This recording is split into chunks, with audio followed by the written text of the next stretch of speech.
Leviticus chapter 24. Olive oil, bread, and incense.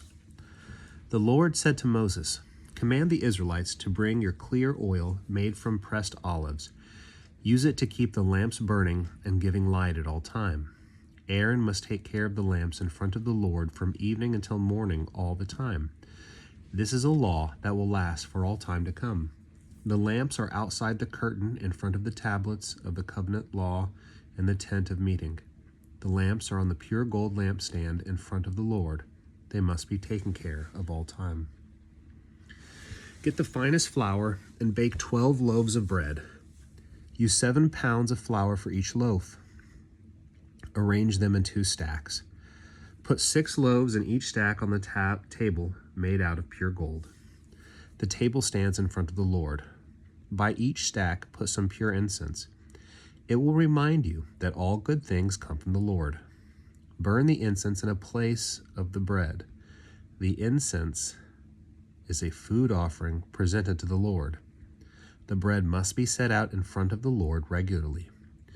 Do it every Sabbath day. It will be Israel's duty to provide it for all time to come. The bread belongs to Aaron and his sons. They must eat it in the holy area. It is a very holy part of their regular share of the food offering presented to the Lord. A person who speaks evil is put to death. There was a man who had an Israelite mother. His father was born in Egypt. The man went out among the Israelites. A fight broke out in the camp between him and an Israelite. The son of the Israelite woman spoke evil things against the Lord by using a curse. So the people brought him to Moses. The name of the man's mother was Shilomith. She was the daughter of Dibri. Dibri was from the tribe of Dan. The people kept her son under guard until they could find out what the Lord wanted them to do.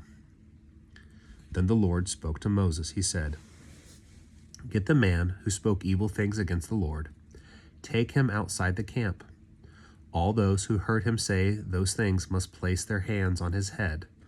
Then the whole community must kill him by throwing stones at him. Say to the Israelites, 'Anyone who curses me will be held accountable.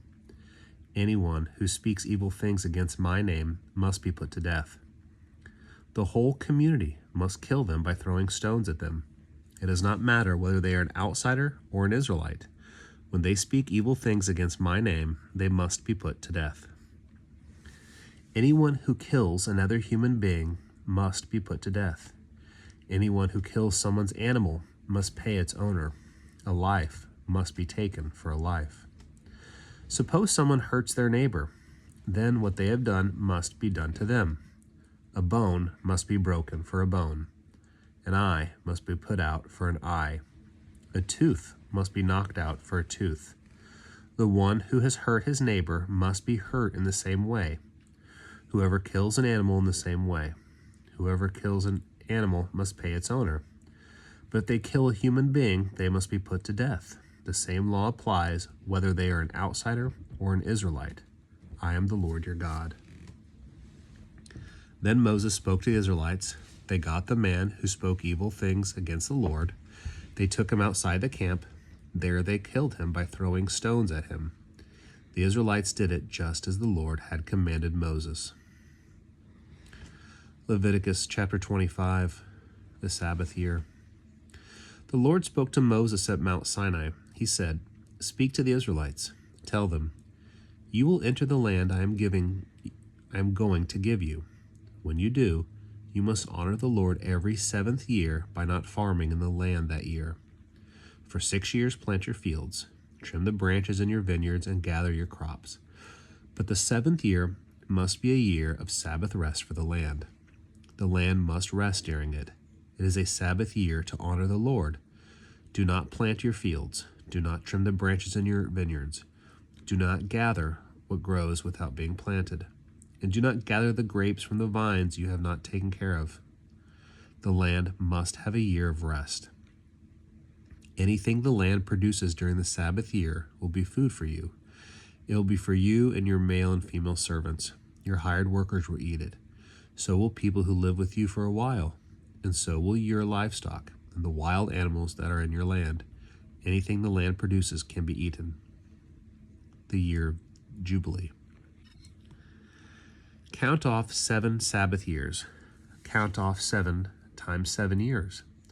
The 7 Sabbath years add up to a total of 49 years.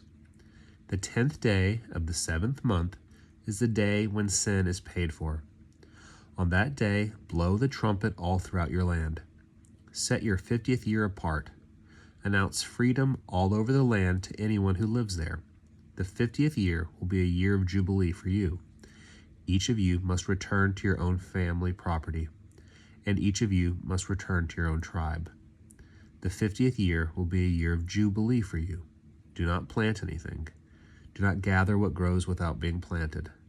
And do not gather the grapes from the vines you have not taken care of. It is a year of jubilee. It will be holy for you. Eat only what the fields produce. In the year of jubilee, all of you must return to your own property. Suppose you sell land to any of your own people, or you buy land from them. Then do not take advantage of each other. The price you pay must be based on the number of years since the last year of Jubilee. Here's how the price you charge must be decided. It must be based on the number of years left for gathering crops before the next year of Jubilee. When there are many years left, you must raise the price. When there are only a few years left, you must lower the price. That is because what is really being sold to you is the number of crops the land will produce. Do not take advantage of each other. Instead, have respect for your God. I am the Lord your God. Follow my rules. Be careful to obey my laws. Then you will live safely in the land. The land will produce its fruit. You will eat as much as you want, and you will live there in safety. Suppose you say, in the 7th year we will not plant anything or gather our crops. So what will we eat? I will send you a great blessing in the 6th year. The land will produce enough for 3 years. The land will produce enough for 3 years. While you plant during the 8th year, you will eat food from the old crop. You will continue to eat food from it until the crops from the 9th year are gathered. The land must not be sold without a way of getting it back. That is because it belongs to me. You are only outsiders and strangers in my land. You must make sure that you can buy the land back. That applies to all the land that belongs to you. Suppose one of your own people becomes poor, and suppose they have to sell some of their land. Then their nearest relative must come and buy back what they have sold. But suppose they do not have anyone to buy it back for them, and suppose things go well for them and they earn enough money to buy it back themselves. Then they must decide how much the crops have become worth since the time they sold the land. They must take the amount off the price the land was sold for. They must give the one selling it back to them the money that is left. Then they can go back to their own property. But suppose they have not earned enough money to pay them back. Then the buyer they sold the land will keep it until the year of Jubilee. At that time it will be returned to them. Then they can go back to their property. Suppose someone sells a house in a city that has a wall around it. Then, for a full year after they sell it, they have the right to buy it back. But suppose they do not buy it back before the year has passed.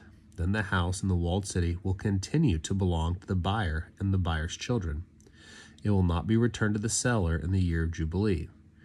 But houses in villages that do not have walls around them must be treated like property outside walled cities. Those houses can be bought back at any time, and they must be returned in the year of Jubilee. The Levites always have the right to buy back their houses in the towns that belong to them, so their property among the Israelites can be bought back. That applies to a house sold in any of their towns. Any house that is sold must be returned to its original owner in the year of Jubilee. That is because the houses of the Levites will always belong to them. But the grasslands around their towns must never be sold. They will belong to them for all time to come. Suppose any of your own people become poor, and suppose they can't take care of themselves. Then help them just as you would help an outsider to live among you.